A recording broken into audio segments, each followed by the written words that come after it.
మహారాజు తానే సమిధల్లె మారి నిలువెల్లా వెలిగెరా. భోగాన్ని విడిచి త్యాగాన్ని వలచి తాపసిగా నిలిచెరా.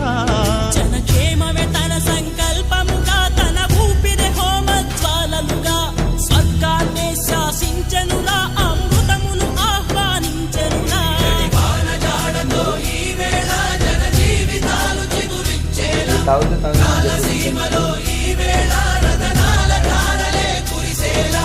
కల్లు కల్లు మని సిరిము వల్లే చిలుకే చేరగా, జల్లు జల్లు మని పులకింతల్లు పుడమే పాడగా, ఎత్తి కరిమబ్బు వాన బాణ